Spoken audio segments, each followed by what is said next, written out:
नमस्कार मंडळी, आज आपण उपवासासाठी सर्वांची फेवरेट अशी साबुदाण्याची खिचडी बनवणार आहोत। अगदी नरम आणि मोकळी सळसळीत अशी खिचडी तयार होणार आहे। त्यासाठी इथे तेल गरम केलेले आहे, पण त्याआधी रात्रभर साबुदाणा भिजवून ठेवला होता मी।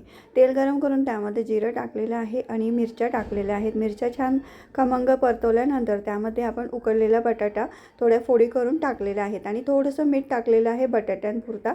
छान असं गोल्डन रंगावरती परतवून घ्यायचा, छान फ्राय करून घ्यायचा। मला तसंच खरपूस बटाटा आवडतो। नंतर त्यामध्ये साबुदाणा टाकलेला आहे, छान परतवून घ्यायचा तो। त्यामध्ये आवश्यकतेनुसार जाडसर शेंगदाण्याचा कूट आणि चवीपुरता मीठ टाकायचं। थोडीशी साखरसुद्धा टाकायची, अर्धा चमचा, आणि छान मिक्स करून घ्यायचं। त्यामध्ये थोडीशी कोथिंबीर टाकायची आणि एक 5 मिनिटासाठी मंद गॅसवरती वाफ भरू द्यायची। पुन्हा एकदा मिक्स करायचं आणि परत एकदा 1-2 मिनिटासाठी झाकण ठेवायचं आणि छान आपली अशी नरम मऊ सळसळीत अशी साबुदाण्याची खिचडी तयार होते।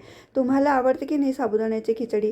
लहानपणी आईने जर बनवला साबुदाणा तर त्याच्यावर सगळ्यांचा खिचडीवरती डोळा असायचा आणि आता तर उपवास करून करून साबुदाणा खाऊन आपल्याला कंटाळा येतो, पण मुलांना तसं नसतं। मुलांना साबुदाण्याची खिचडी खूप आवडते, तर निदान त्यांच्यासाठी सुद्धा आपण अधूनमधून करत राहावी साबुदाण्याची खिचडी। तर तुम्हाला आवडते की नाही हे तुम्ही मला नक्की सांगा।